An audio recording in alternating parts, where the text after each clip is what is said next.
Oh man, with the state of the world right now, today I'm going to take you back to the good old days. Nostalgia overload, and we're going to celebrate a group of songs that really freeze a specific moment in time, preserving it for the future. Much like the expression time in a bottle, Jim Croce. One of the songs began as a nod to the golden movie era of Humphrey Bogart.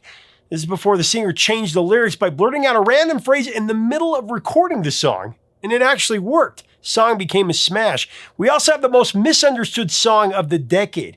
Everyone thinks it's deeply, deeply disturbing, but it's actually heartwarming when you hear the true meaning of it. Plus, the famous actress that walked out on her rock star husband, this inspired the ultimate rock revenge song. Plus, the biggest ripoff of the year that made several prominent musicians livid that the song was so blatant in its theft. Some thought it was the exact same song with just different lyrics. Find out what happened next on Professor of Rock. Hey, music junkies, Professor of Rock, always here to celebrate the greatest artists and the greatest songs of all time. You know, if you remember reading dozens of books to get your free pizza, Pizza Hut, through the Book It program, you're going to dig this channel of deep musical nostalgia. Man, love those days. Make sure to subscribe below and like, share, and comment so we can keep this channel going. All right, it's time for our latest edition of Dated. But, you know, I got a really cool suggestion from one of our viewers in the comments a few weeks ago to rename the show to Time in a Bottle. You know, the songs that take us right back to the moment they were on the radio. These songs sound like the moment they were conceived in, really both in style and sound, and they're the epitome of nostalgia. And today we move to a true crossroads of music, the year 1980. The 70s were over, disco was dying, and soft rock was rising. As we crossed over from the 70s to the 80s, there was no better song to top the charts and represent our number 10 pick, Escape the Pina Colada Song by Rupert Holmes.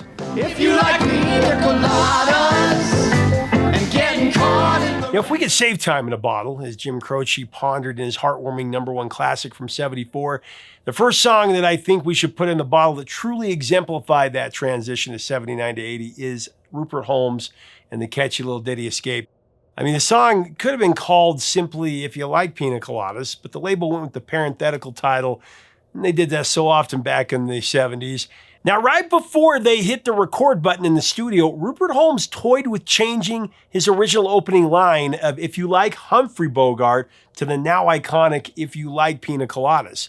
That lyric just randomly came into his head when he was recording in the middle, and he's blurted it out.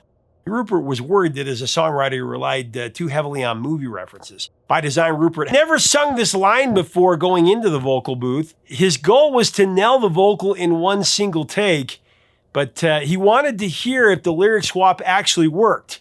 And it did. He could feel it as he was singing it. Yes, I like pina coladas and getting caught in the... Escape is about two people bored with their life together. They decide to shake things up by placing and answering classified ads, in search of a fresh romance, only to realize they've been trying to cheat on each other at the same time. It's kind of an interesting idea for a song. Ironically, it brings them back to each other. It's a great example of Rupert Holmes' clever lyricism. And actually, Rupert had never ordered a pina colada before writing the song. He'd never had one, but he knew it was the quintessential tropical vacation drink, and it matched the storyline. And it worked, you know, the syncopation of the lyrics. Escape started out as a simple track that was initially an upbeat album track. Rupert didn't hear it at all as a hit song. He didn't even think it should be released as a single, but it was a runaway hit that rocketed to the top of the Billboard Hot 100. And here's a little chart trivia for you. Escape the Pina Colada Song, actually the last number one song of the 70s on the Billboard Hot 100. One of those rare tunes to hit number one in two different decades, finishing the 70s at the top and returning to number one in the second week of January 1980. Another of Rupert's songs that is so perfectly tied to 1980 is his song, the follow-up, Him. What is she gonna do about him? All right, coming in at number 9 on our Time in a Bottle countdown, taking us back to 1979, leading into 80, is Air Supply's Lost in Love. Graham Russell wrote Lost in Love in about 15 minutes back in 78. Says it sprang from pure desperation after the band returned to Australia following a Rod Stewart tour when the local industry had basically forgotten about him. The song came together like that, and it came to him when he was just sitting at his house, Before long, though, Air Supply was mostly Graham Russell and Russell Hitchcock with a rotating cast of musicians backing them up. Now, Air Supply's debut single in 1976 was Love and Other Bruises. Love and other bruises makes us so. Shot straight into the top 10 down under, and their early album sold well in Australia too. But the global picture wasn't quite as rosy. That tour with Rod Stewart really showed them that their local fame hadn't fully translated overseas, but they were determined and they kept on pushing.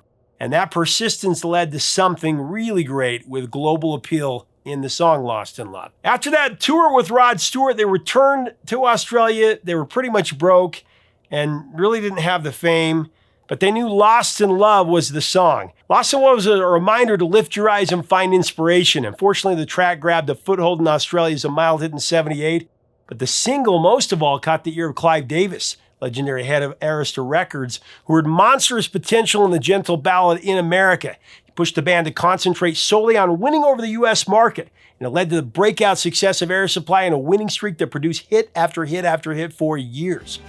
Reach for a star and I'll show you a plan. In fact, Air Supply went on a Beatles-like run. They had 10 big hits in about 3 years, including 8 top 5 smashes. It was actually, they had so many hits. They put out a greatest hits album after 3.5 years into their career. I mean, Lost in Love, such a great song. It has kind of a whimsical quality that also generates a nostalgic trip back to an innocent time. You know, maybe when a romantic relationship wasn't so complicated. At least that's what the lyrics were about. The track was an outstanding introduction to Russell Hitchcock's incredible vocal range, including his ability to hold high notes, notably featured in the intense finale on Lost in Love.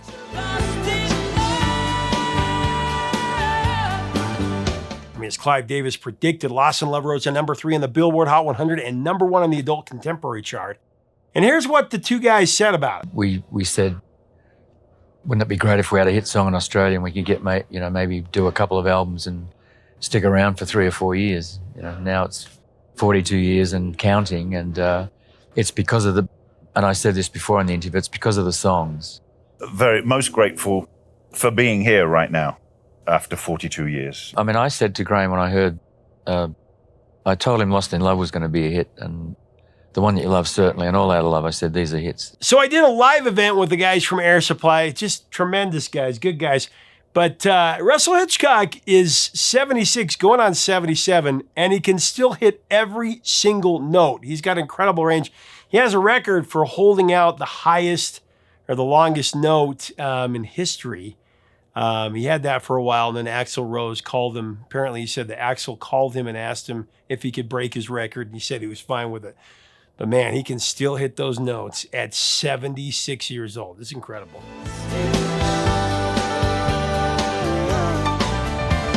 You know, the disco sound began to wane in 1979, but there were some really great dance hits that marked that year going into 80, including Second Time Around by Shalamar, our number 8 pick on our Time in a Bottle countdown from 79 to 80.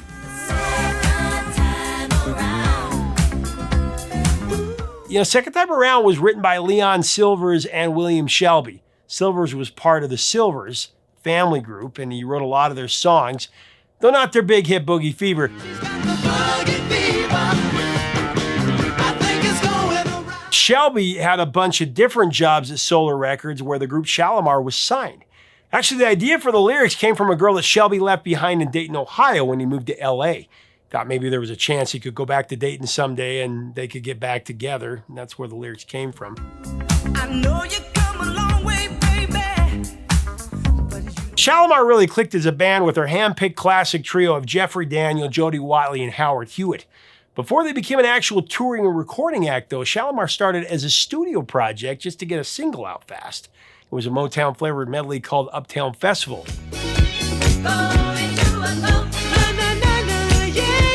It surprised the executives that backed it up by peaking at number 25 on the Billboard Hot 177. This forced the label to turn the studio trio into a real group. They were signed to Soul Train Records. It was tied to Don Cornelius and the famous TV show. Now, Don had a clear vision for the lineup. Hewitt would handle the lead vocal on the record, while Daniel and Watley, already show-stealing dancers on Soul Train, would be the dynamic duo in the background. just singing and dancing.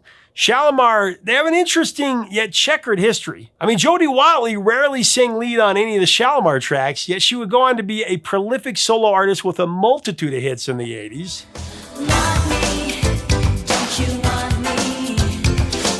Jeffrey Daniel left Shalamar in 83 and made his mark as a choreographer. Perhaps the biggest claim to fame was teaching Michael Jackson how to moonwalk. And then they would have a huge hit with the Footloose soundtrack, Smash Dancin' in the Sheets Shalamar. This is after he left. But then in December of 85, Howard Hewitt was arrested in a Miami mall parking lot with his fiancée, Mary Molina, who was allegedly trying to sell a kilogram of cocaine.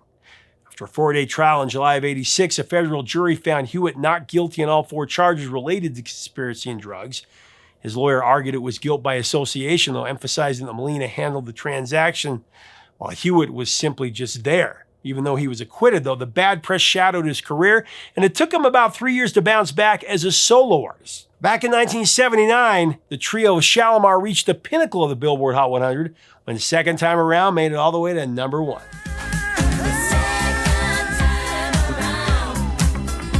Coming in at number 7, this is a song that's really going to take you back. Do you remember this one?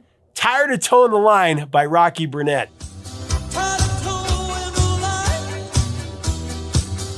Tired of Toeing the Line was released in 1979, although it didn't break until the spring of 80. Rocky Burnett was the son of rockabilly legend Johnny Burnett, actually, and he matched his dad in chart success with this song, his biggest hit. His song Tired of Toeing the Line climbed all the way to number 8 on the Billboard Hot 100. It's the same peak that Johnny reached with You're 16 back in 1960. There's another cool tie-in, too. Tired of Toeing the Line was co-written by Ron Coleman, who used to be the bass player for the Everly Brothers. While not about the song directly, an interesting piece of history is the tragic death of Rocky's father, Johnny Burnett. Johnny was a pioneer of rockabilly. He died in 1964 at a boating accident at just the age of 30.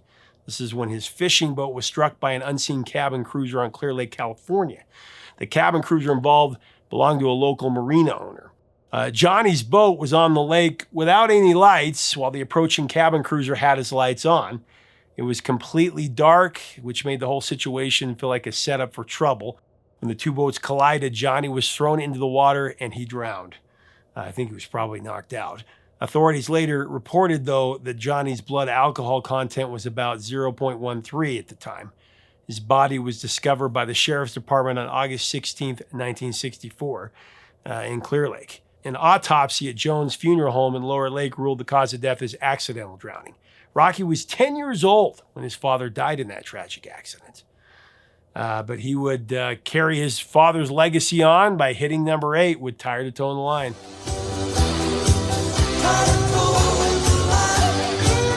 All right, coming in at number 6 on our 1980 Time in a Bottle countdown of songs that defined the moment they came out.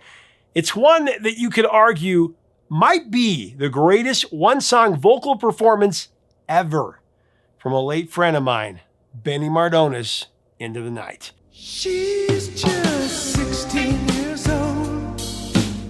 So Into the Night was written by Benny Mardones and Robert Tepper. Robert Tepper actually had a hit from Rocky IV's soundtrack.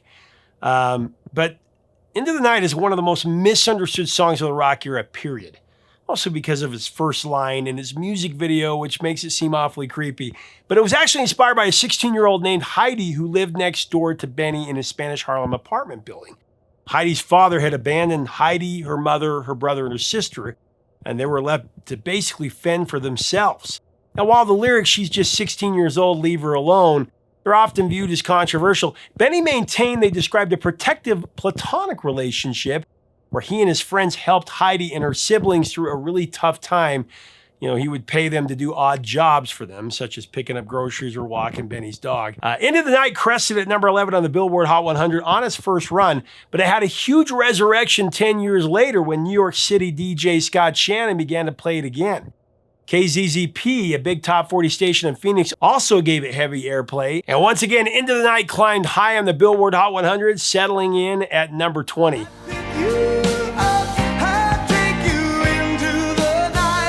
Man, one of my favorite interviews is the one that I did with Benny at his apartment in LA. I love being able to tell him that I believed his vocal on Into the Night was one of the most incredible of the rock era. At this time, he was already struggling mightily with Parkinson's disease and other health issues. And he was very emotional at the time we had this conversation. Again, one of my favorites. Here's a little bit of that interview.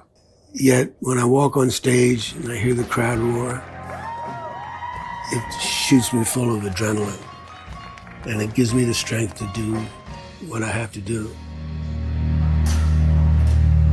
She's just 16 years old.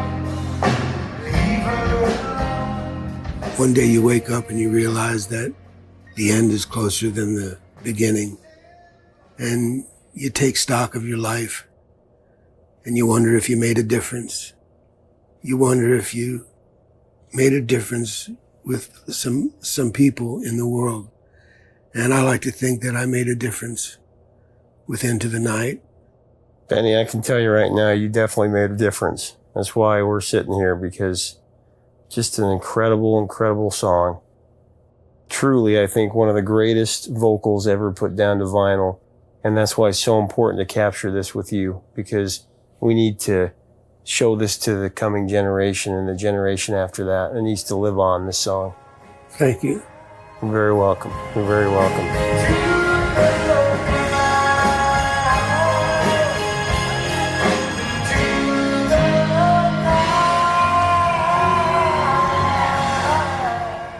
Benny passed away in June of 2020. He was only 73. All right, halfway through our countdown at number 5 is a song that helped set up the enormous success of the blockbuster album, including the biggest selling album of all time, Michael Jackson's Off the Wall, one of the best-selling albums of the time, featuring several classics, including a song that epitomizes this countdown, Rock With You.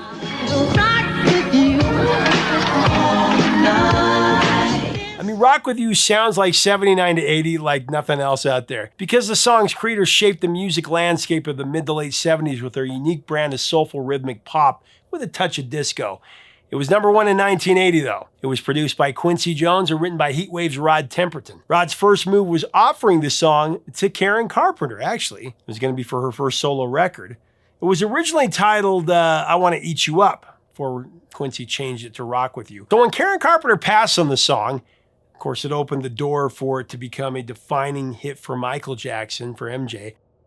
Quincy Jones, though, thought the original title was a little bit too overtly sexual for Michael, who was still very young at the time, so he renamed it Rock With You.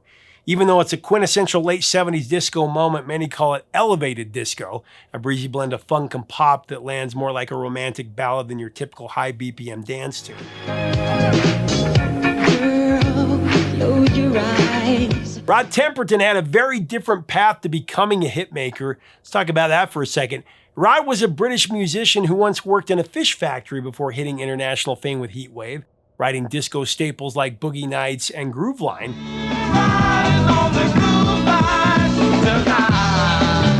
as well as the beloved ballad Always and Forever.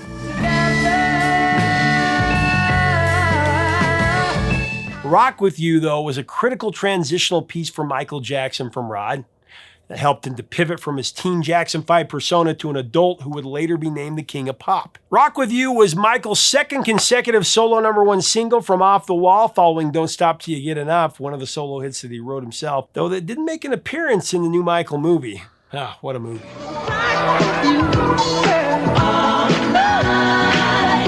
So as the 70s closed with a disco backlash, popular music started to mellow a bit. Part of that shifting tone included the population of crossover country hits in 1980.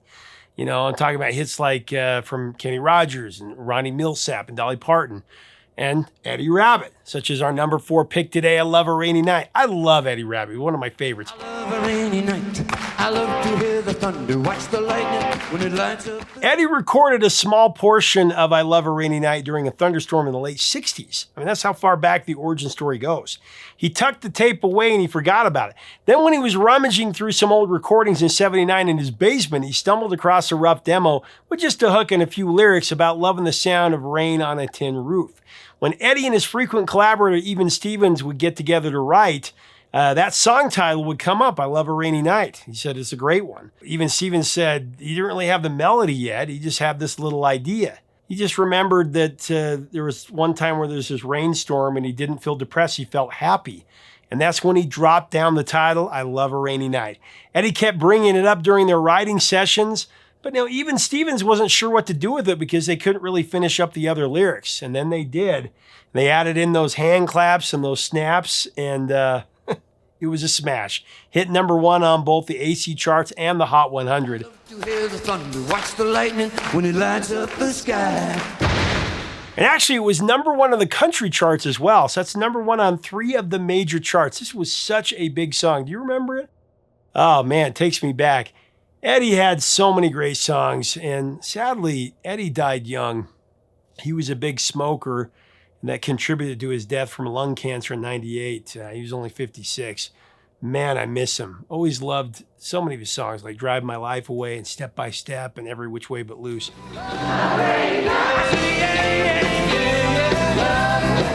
The next song we're putting in our time bottle from 1980 is Steal Away by Robbie Dupree at number 3. Why don't we steal away? Steal Away is one of those songs that some feel is too perfect.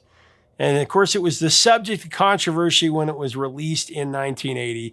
Robbie Dupree was a virtual unknown when he broke on the scene with Steal Away, but one couldn't call him an overnight success by any stretch of the imagination. Robbie worked hard to get noticed, including busking on a street corner in Brooklyn, New York for a long time. This is before he moved to LA. He also played anonymously with forgettable bands like the Striders and Small Fortune. But the controversy from Steal Away, that came from many music industry critics, even his peers, who believed that he ripped off What a Fool Believes, the massive number 1 hit and Grammy Award winner for Michael McDonald and the Doobie Brothers from '79, just the year before. Now, some of Robbie's fellow musicians, they were downright pissed as what they perceived as a blatant attempt to copy the successful hit formula of What a Fool Believes. Robbie also dealt with threats of legal action from Michael McDonald's publisher for plagiarism. Of course, it's the keyboard melody is Steal Away being so close to the riff on What a Fool Believes it was under fire. When you listen to the two songs, I mean, you can definitely hear the similarities.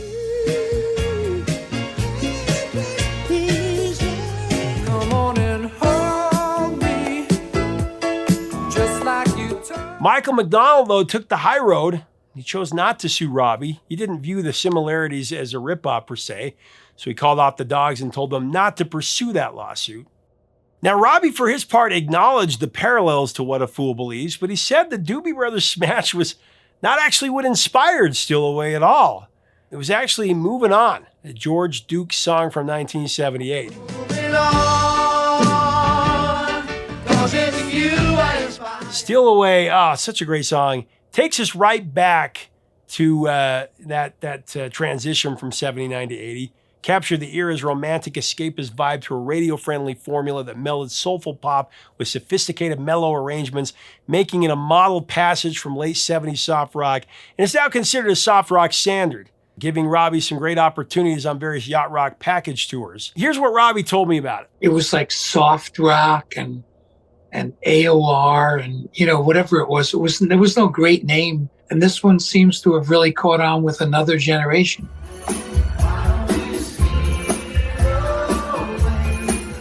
Anybody who doesn't understand that this is a new audience for music from 40 and more years ago, they're missing the boat. That's a good way to say it, missing the boat on yacht The yacht rock boat.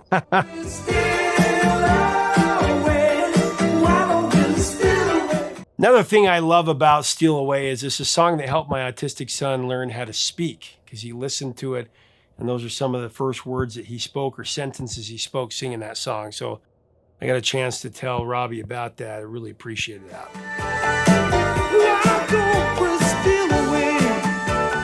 It's time for a runner-up position. So as the 80s approached, there was a resurrection of a 70s blues rock band that popularized the phrase "Love Stinks."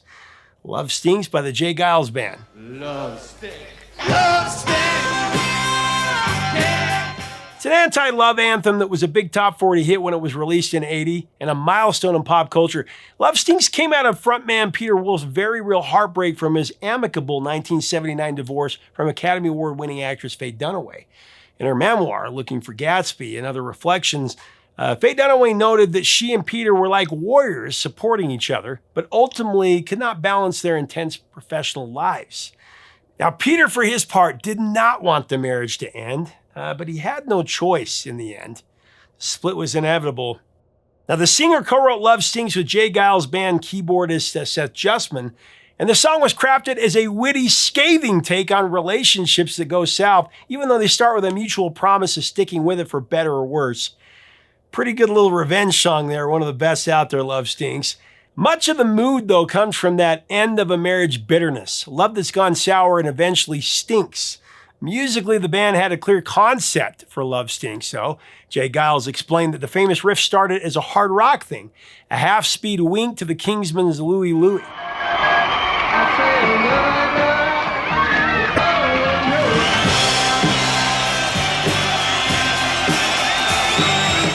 Maybe even a nod to Lou Reed's Vicious is what they said. That gritty riff and its sharp, skeptical attitude helped push the track towards something like a bridge between older sounds and what would become grunge a decade later. It did have an influence on Nirvana's Smells Like Teen Spirit. There's history there.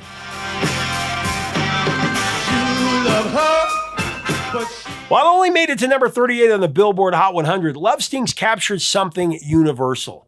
It felt like the moment when disco dance vibes and soft rock were fading altogether, making room for hard rock and new wave.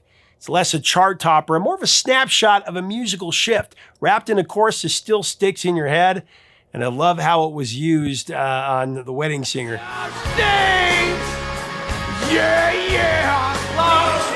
Love Stings dropped at just the right time. Before their first EMI album, Sanctuary, in '78, the Jay Geils band hadn't had a gold LP in 5 years. Their only other certified releases were Bloodshot and Live, Full House from 1973. That felt like forever in 70s pop terms. They were a stiff away from being dropped altogether by EMI. Even though the sales weren't booming, their live shows kept a devoted following that carried them along until they released the Love Stinks album that brought them back to gold status, setting up their massive hit Centerfold that would hit a few years later.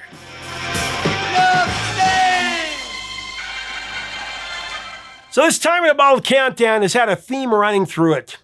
The 70s turning into the 80s, and the production and style of these songs contributing to that transition.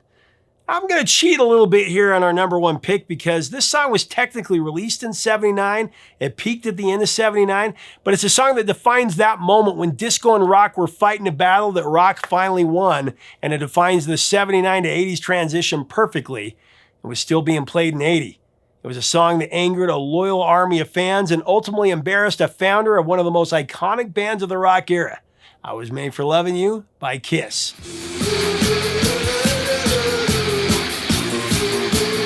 Kiss co-founder and lead singer Paul Stanley teamed up with Desmond Child and producer Vinnie Poncia to prove something simple, to win a friendly bet. Paul wanted to prove that it was easy to write a hit disco song even if Kiss was all about hard rock. They set out to blend disco rock with a splash of R&B, and the result was a worldwide smash, the second highest charting song in the history of Kiss, and their most streamed song, so technically their biggest hit, really. There's a story that the band was clashing with producers who wanted a more marketable rock song, but Paul Stanley believed you could whip up a catchy disco track really fast. It was a lot easier to create a disco tune in his mind than a rock song. And that quick mindset is how the song ultimately came together. At the height of the disco demolition craze, the track's dance-friendly groove, that was a bold departure for a band built on aggressive rock anthems.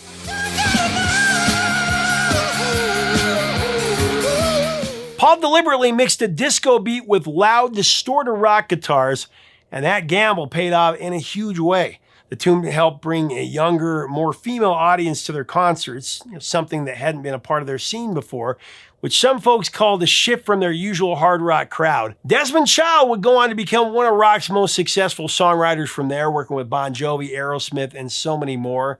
I Was Made for Lovin' You was a major breakthrough for him and has set him up to write so many smashes. Of course, not everyone loved I Was Made for Lovin' You. A multitude of Kiss fans who comprised the so-called Kiss Army felt the band had sold out completely for radio play, especially after the string of solo albums in '78 and the ill-advised TV movie.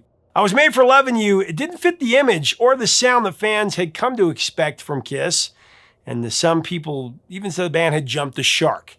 Gene Simmons stated that he hated his high-pitched backup vocal on the track. He found it very embarrassing, even though it's one of the group's biggest hits. But he sure enjoys collecting the royalties from the song, right? I Was Made for Lovin' You rocketed to number 1 in 5 countries and number 11 on the Billboard Hot 100 in 1979 and was big all through 80.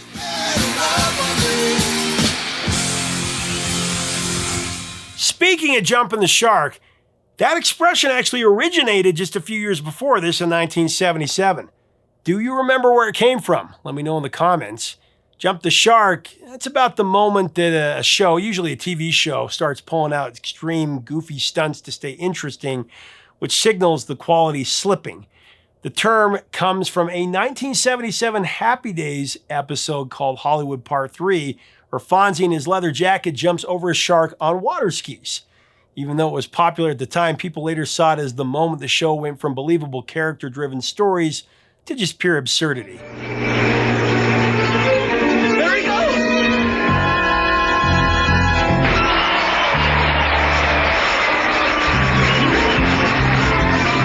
What do you think? Did Kiss jump the shark on this one? Let me know in the comments below. Let's have a great discussion. What are your memories of these songs? I love these dated countdowns. We've changed it to Time in a Bottle because I think people were getting slightly offended that I was calling these songs dated. I'm only saying they're dated because they just define the time that they came from. Time in a Bottle, dated, whatever we call it. I love this show. It's fun to go back and listen to these songs that really define the era of the time. If you like our content, we invite you to subscribe. We'd love to have you as part of our community. Till next time, 3 chords and the truth, my friends.